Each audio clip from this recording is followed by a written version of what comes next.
Добар ден, добро дојдовте во новото издание на вестите на Канал 8. Редовна посета на Кочанската локална самоуправа реализираше министерот без ресор Неждет Мустафа. При тоа се запозна со функционирањето на Ромскиот информативен центар, како и со реализацијата на проектите што се дел од декадата и стратегијата за ромите во општината. Неколку пати во годината министерот без ресор Неждет Мустафа остварува работни посети на Кочанската локална самоуправа за да се направи преглед на реализираните проекти од декадата на ромите. На средбата со градоначалникот Димитровски и со представници на ромските здруженија, што се одржа во просториите на општината, се разговараше за досегашните активности, посебно во делот на образованието и социјалната заштита на ромската популација.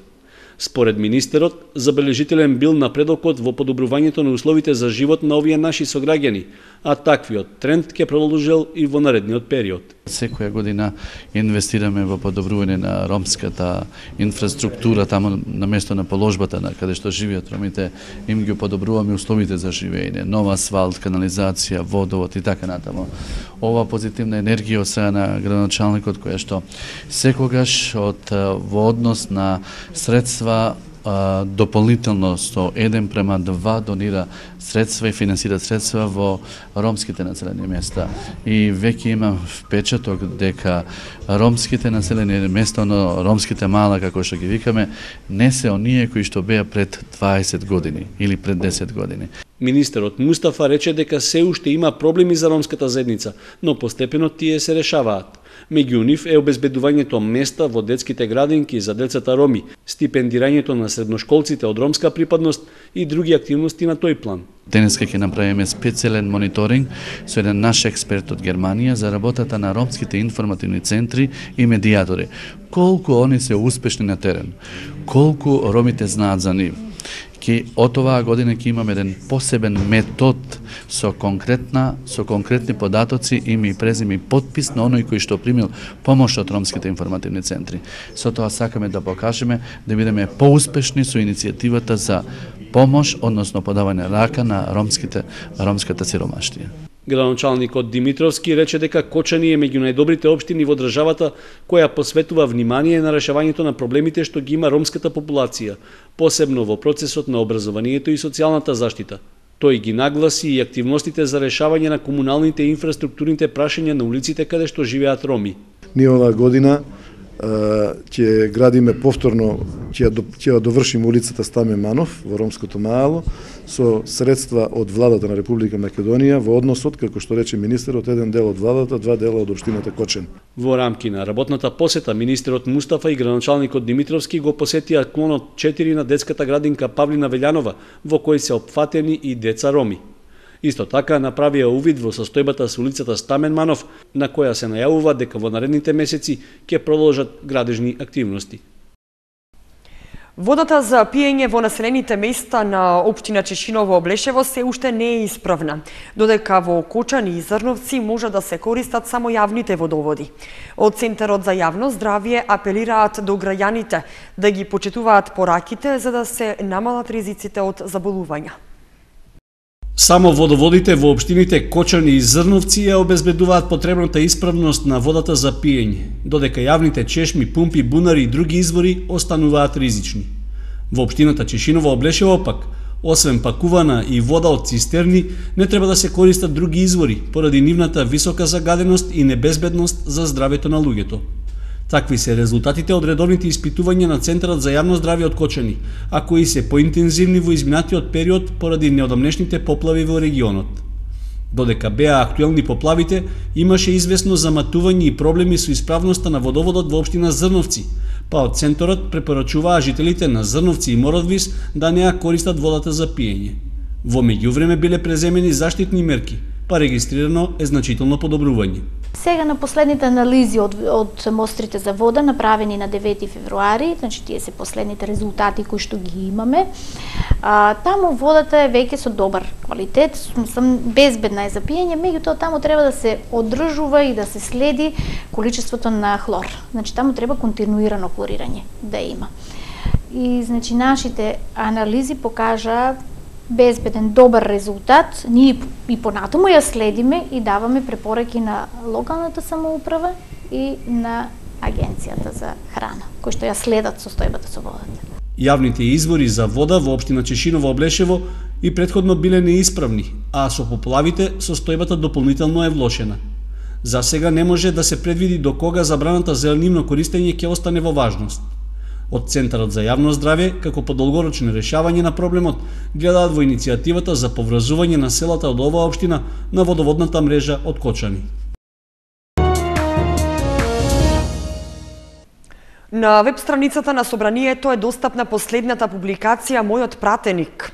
Таму граѓаните можат да ја проверат активноста на пратениците од нивната изборна единица, но и сето она што е поврзано со работата на законодавниот дом во одреден период. Собранието на Република Македонија неодамна ја презентираше публикацијата Мојот пратеник за периодот мај до декември 2014 година. Во тој период се одржани вкупно 29 седници, 24 работни, 3 за пратенички прашања и 2 обраќања.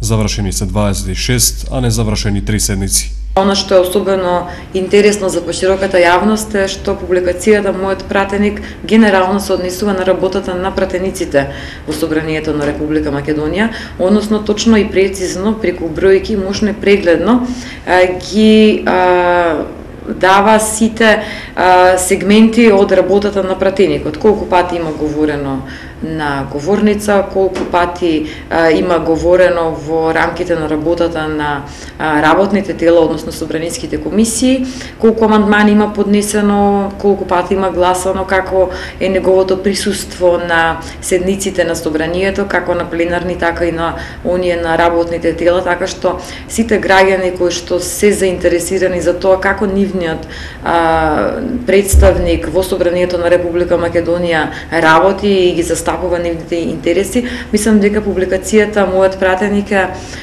многу добар начин кој што го практикува Собранието на Република Македонија за да ги запознае граѓаните за работата на Собранието и на пратениците. Според пратеничката од третата изборна единица Магдалена Манаскова, публикацијата е транспарентен начин за отчет на законодавниот дом, кој што според неа треба да го практикуваат и другите институции, но најмногу Собранието како највисоко представничко тело за граѓаните да имаат увид колку пратениците кои се први на удар на јавноста дале придонес во неговото работење.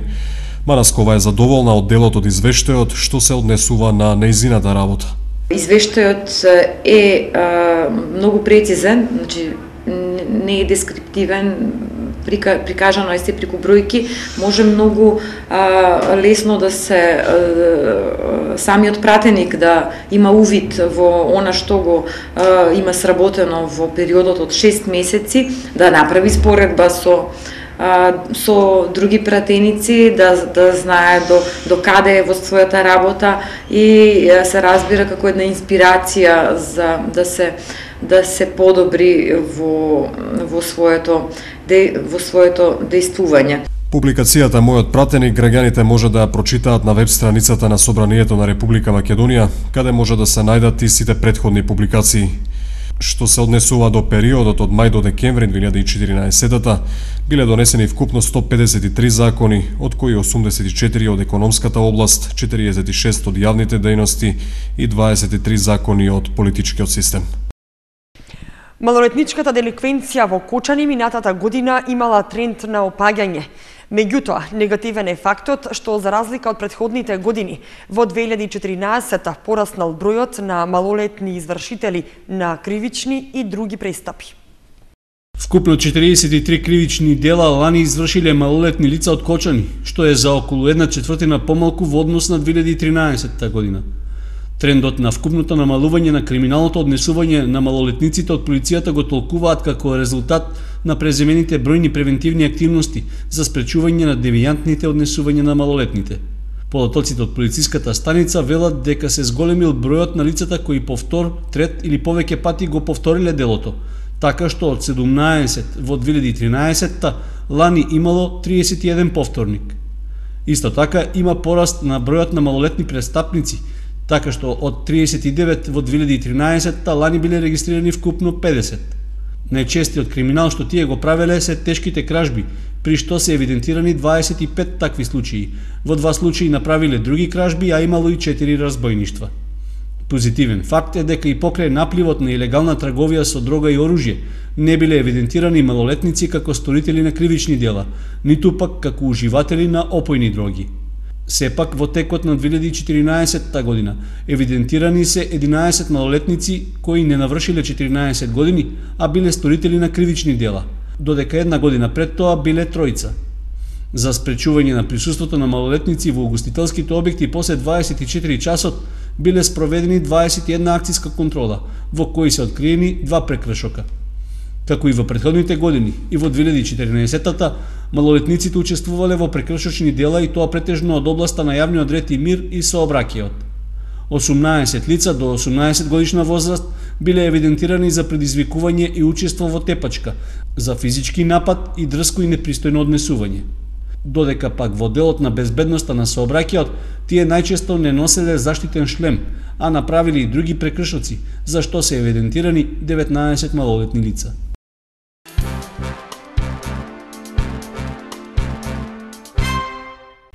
Со благослов за богат род, со песни, вино и ракија, одбележан празникот Свети Трифун. На денот на празнувањето на светителот, свештениците го благословија лозјето и упатија молитви за берикет. Лозарите си посакаа да не се повтори ланската година, кога временските услови не беа наклонети, а сето тоа резултираше со слаб род.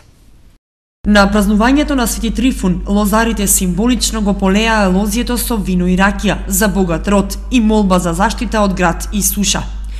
Го направија и адетот, го закроија лозјето во чест на светителот, кој според верувањето е заштитник на лозовите насади и земјиштето што се обработува. Свештеникот ги прочита молитвите упатени кон Светиот Трифун за благослов на родната земја, со надеж дека годинава ќе биде плодна и берикетна. Беше осветена и трифунска вода, како и славскиот колач од кумот, беше поделен на сите присутни верници. Ние веќе неколку години уназад се собираме овде, се повикуваме представник од Македонската православна црква, свештеник кој исчитува молитва, значи со која сакаме да ги заштитиме нашите винови лози, нашите дрвца од штетни, од инсекти. Минатата година не можеме да се пофалиме дека беше многу добро, значи така се случи, малку време си неприлики, навремено прскање, меѓутоа родот беше слаб.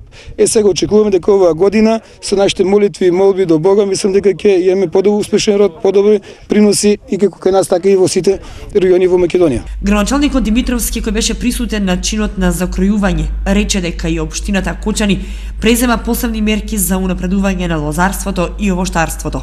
Податокот за лозјата во Кочанско знам дека секоја година се зголемува, дека над 1500 хектари веќе имаме. Имаме посебни мерки за проширување на лозарството, посебно на овоштарството. Денешниот ден е порака дека ќе имаме и добра родна година.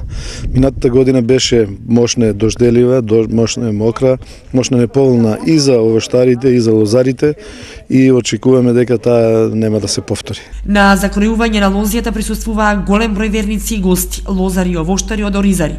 По традиционалното закројување на лозјето се почестија со богата трпеза, а на здравија со чашка ракија и вино. Годинава очекуваат побогат род од иминатата, временски не беше наклонета за лозарите, и тоа резултираше со слаб род. Верски празнувања имаше и во целиот регион. Запазени се традициите и во Виница, а Ротари клубот организираше вечер на љубов и вино. Интересна традиција за празнување на Свети Трифун се одвива во Виница и оваа година стариот и новиот кум со погача за здравје се извршија примопредавање на кумството на западната страна на Виница. Кумот за 2014 година Коце Спиров со богата гозба го предаде благословот за 2015 на новиот кум Гоце Ангелов. Со полевање на вино и закројување на овошките започна одбележувањето на празникот во Виничко, а благодетот на кумството е голем зашто беше и големата слава кај стариот кум. Верскиот обред со читање молитви се практикуваше и на источната страна од градот со надеж дека оваа година временските прилики ќе им бидат наклонети на земјоделците. Од подрачната единица на Министерството за земјоделство, шумарство и водостопанство во Виница информираа дека минатата 2014 година на подрачјето на општината од 330 хектари под лозови насади произведени се околу 200 тони грозје. И оваа година виничани останаа верни на традицијата, Покрај прославата на Свети Трифун и Свети Валентин, особено по младата популација, и Ротари клубот Кочани Виница во кафулето ВИП организираше интересен настан со хумана димензија, насловен како Вечер на љубов и вино, обединувајќи ги на тој начин двата празника во функција на помош на социјално загрозени семејства, за кои можеа да донираат гостите на вечерта. Елеонора Иванова е вешта жена на Кочани за 2015 година. Со прекрасно подготвена трпеза на тема Златокоса ги собра гласовите на публиката и ќе го представува градот на републичката манифестација, што ќе се одржи на 8 и 9 мај во Тетово. Вешта жена годинава го одбележа својот јубилеј, 20 години постоење на манифестацијата во Кочани. Прво учество и веднаш победа. Елеонора Иванова со темата Златокоса ја воодушеви публиката со својата убаво украсена трпеза, покажувајќи ги своите вештини во кулинарството. Собра најмногу гласови од публиката и се закити со титулата Вешта жена на Кочани за 2015 година. Ќе го представува градот на републичката манифестација во Тетово. Навистина сум многу возбудена и наградата не ја очекував, бидејќи навистина беше важно да учествувам и затоа сакам да се заблагодарам на организаторот, на Марија, која што ми овозможи да учествувам на оваа прекрасна манифестација. Мислам дека достојно ќе го представам градот на републичката манифестација на Вешта жена. Темата ми беше Златокоса. Идејата од каде беше? Идејата ми беше од мојата ќерка. Тоа е еден од незините омилени анимирани филмови, па така таа ми ја даде идејата да ја правам торатата со Златокоса и главното јадење исто така. Годинава 5 надпреварувачки собраа храброст, одвоија време, вложија труд да подготват свечено украсени трпези, што на крајот им се исплати. Според гласовите на жири комисијата составена од жени победнички на општински манифестации од повеќе градови од државата, прво место во категоријата општ впечаток доби надпреварувачката Кристина Стојанова со темата Семејно гнездо. Прво место за декорација на главно јадење освои надпреварувачката Благица Павлова со темата Љубовно гнездо. Во категоријата сервирање најмногу гласови доби Милка Стојменова со темата Музички инструмент. Прво место во категоријата Вкус на главно јадење и прво место од публика освои овогодишната победничка Елеонора Иванова со темата Златокоса. Прво место за десерт и прво место од жирито го добива Анета Лазарова, која трет пат учествува во Вешта жена и својата маса ја посвети токму на манифестацијата и темата й беше насловена Вешта жена. Годинава со своја украсена трпеза на тема црно-бело се представи и надпреварувачка за Гран При награда Сузана Стојчева. Сите учеснички добија диплома од Вешта жена и подарок од генералниот спонзор Цептер, како и цветни аранжмани од цвеќарницата Флора. Вешта жена годинава го одбележа својот јубилеј, 20 години постоење на манифестацијата во Кочани. По тој повод, пехари и дипломи добија жените кои вложија труд да започне и продолжи да се организира манифестацијата во Кочани, а тоа се Мирослава Петковска, Елица Зафировска, Анета Лазарова, Надица Петрова, како и годинешната организаторка Марија Мишева, која што и самата беше Вешта жена на Кочани пред 2 години и го представуваше градот во Тетово. Ова е 20 години од постоењето на Вешта жена во градот Кочани. Горда сум што сум организатор на ваков јубилеј. Минатата година бев и организатор и учесник во Вешта жена. Оваа година имаме повеќе надпреварувачки, значи имаме 5 надпреварувачки од кои да не знаеш која маса е поубава. Вешта жена пред 2 години се прошири надвор од границите на државата. Жените македонки вештините во кулинарството ги покажаа и во Швајцарија. Покрај другите активности, точно главната преокупација наша е избор на Вешта жена на општинските надпревари во 22 града во Македонија, меѓу кои еден е Кочани. Иначе Вешта жена постои 23 години, а за градот Кочани е јубиларен 20 години. Значи корените и почетоците на Вешта жена без организација да стои пред 20 години не беше возможно да се направи, иако за овие 20 години има многу промени, така да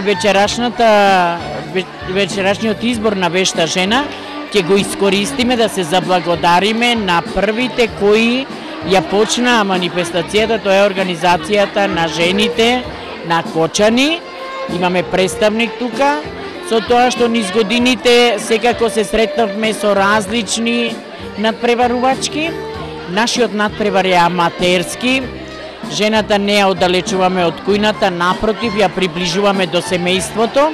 Водителка и годинева беше атрактивната Ирина Спировска. Со оглед на тоа што манифестацијата ја водам од самиот почеток, се чувствам како дел од едно големо семејство, семејство на жени од кои што има што да се научи. Она што е карактеристично за Вешта жена е токму тоа дружење меѓу жените, несебично другарување и пренесување на искуствата. Во Вешта жена има жени од сите националности, со различна вероисповест, со различни професии, различни животни приказни. И од секоја жена може да се научи многу, затоа што секоја жена е една вистинска ризница на богатство за сите оние кои што се помлади. И токму затоа со големо задоволство присуствувам во секој град на општинските надпревари.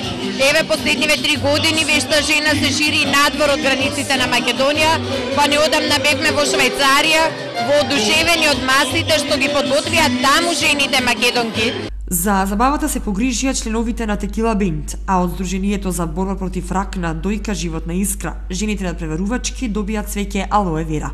На манифестацијата беа доделени награди од спонзорите, меѓу кои и главната награда патување на Халкидики со вештите жени.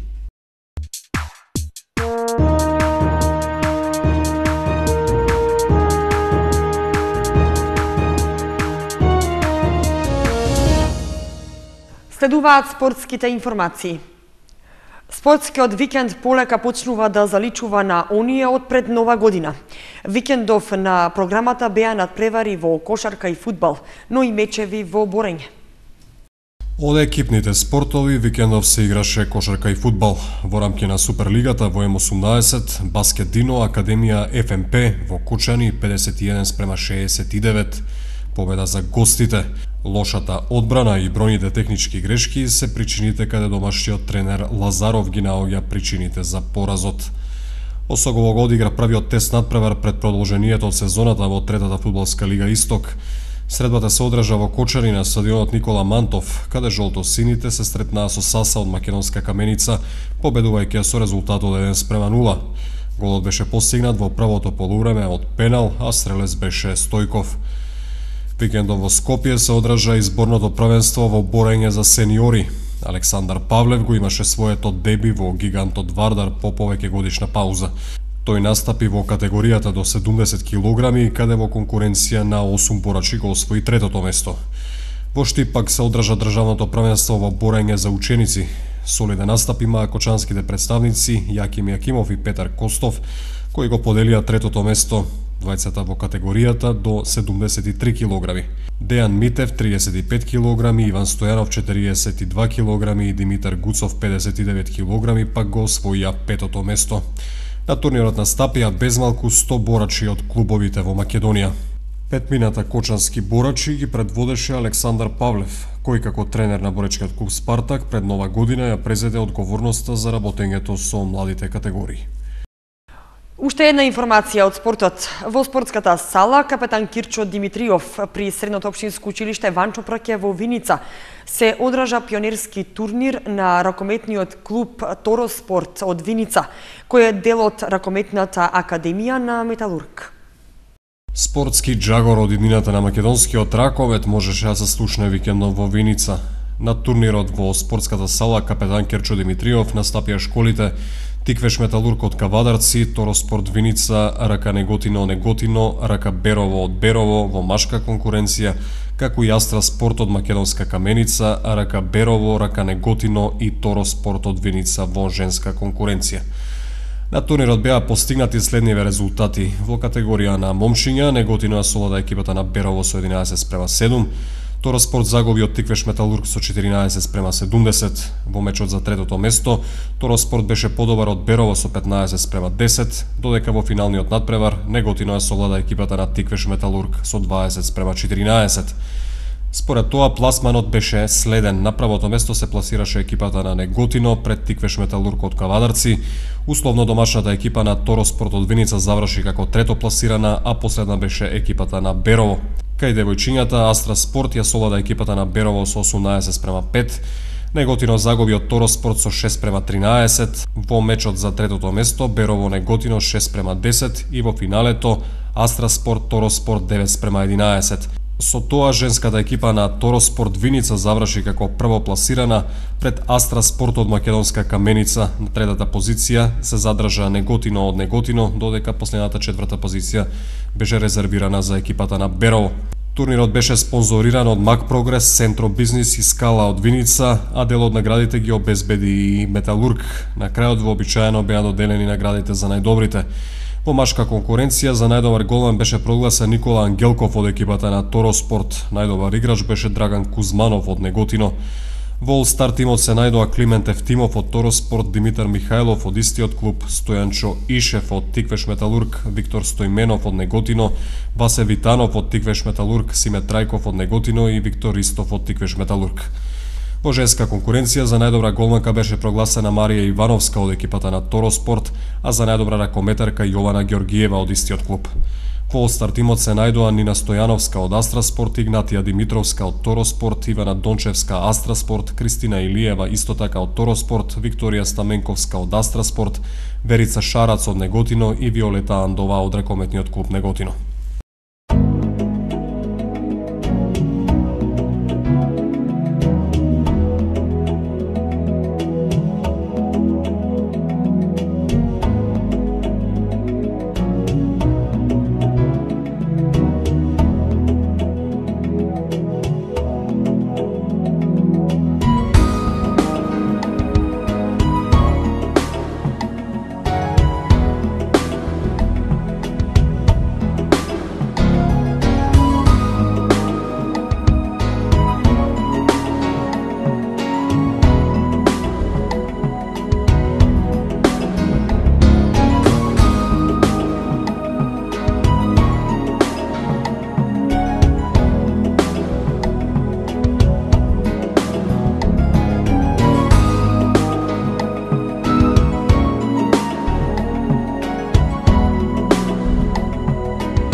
Тоа беше се што ви подготвивме за понеделничкото издание на вестите на Канал 8. Ви благодариме што бевте со нас. Пријатно.